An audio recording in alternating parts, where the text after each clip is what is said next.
রান্না করব গরুর মাংসর ঝাল ঝাল করে ভুনা। তার জন্য এখানে কয়েকটা পেঁয়াজ ঝুরি করে কেটে নিয়েছি, 5-7টার মতো কাঁচামরিচ গোল করে কেটে দিয়েছি। এখানে 2 চামচ আদা রসুন বাটা, 1 চামচ আদা বাটা দিয়ে ভালোভাবে এটা মিশিয়ে নিচ্ছি। মিশিয়ে এখানে আমি মাংসগুলো দিয়ে দিব। তো আমার এখানে মেশানো হয়ে গেছে। কেটে রাখা গরুর মাংসগুলো দিয়ে দিলাম। এখানে 1/2 কেজির মতো এখানে মাংস আছে।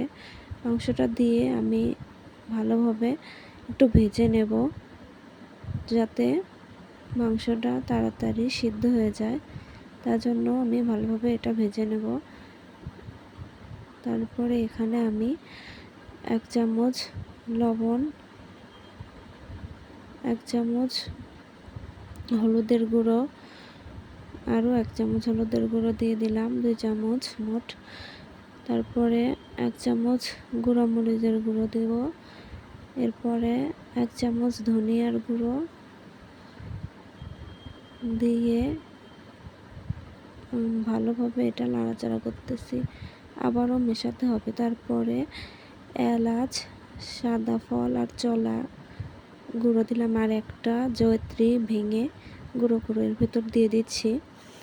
দিয়ে এটা আমি একটু ভাজা ভাজা করব।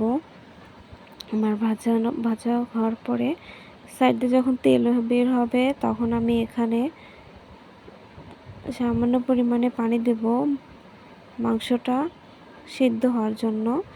তো এখানে পানি দিয়ে আর একটু নাড়াচাড়া করতেছি। তারপরে এখানে নাড়াচাড়াটা হয়ে গেলে আমি এখন এটা ঢাকনা দিয়ে ঢেকে দেব। ঠিক আধা ঘন্টার মতো ঢাকনা দিয়ে ঢেকে দেব। আধা ঘন্টা পর আবার ঢাকনাটা তুলে এখানে কয়েকটা আলু আর রসুন দিয়ে ভালোভাবে আবার মিশিয়ে নিচ্ছি। মিশিয়ে নিয়ে আবার ঢাকনা দিয়ে ঢেকে দেব 15 মিনিটের জন্য, যতক্ষণ অবধি পানি না শুকিয়ে যায় ততক্ষণ অবধি ঢাকনা দিয়ে ঢেকে রাখবো। তো আমার পানিটা শুকিয়ে এসেছে। এখন আমি ভালোভাবে এটা নাড়াচাড়া করতেছি। নাড়াচাড়া করে এখন আমি নামিয়ে নেব কিছুক্ষণের মধ্যে। আর একটু পানি কমলে এটা নামিয়ে নেব। তো এখানে আরও 5 মিনিটের জন্য ঢাকনা দিয়ে ঢেকে দিলাম। এরপরে ঢাকনাটা 5 মিনিট পর উঠাবো। আমার মাংস থেকে এখন পানিগুলো ছেড়ে তেল বের হচ্ছে, পানি শুকিয়ে গেছে, আর পানি নেই। তারপরে এখন এটা ভালোভাবে নাড়াচাড়া করতেছি। নাড়াচাড়া করে আমার মাংসটা একদম পারফেক্ট ঝাল ঝাল ভুনা তৈরি হয়ে গেছে। এখন এটা আমি নামিয়ে নেব। তো চাইলে বাসায় একবার ট্রাই করে দেখতে পারেন। এই ভুনাটা এত পরিমাণে মজা হয় যাতে 1 প্লেট ভাত অনায়াসে খেয়ে ফেলা যায় শুধুমাত্র এই ভুনাটা দিয়ে।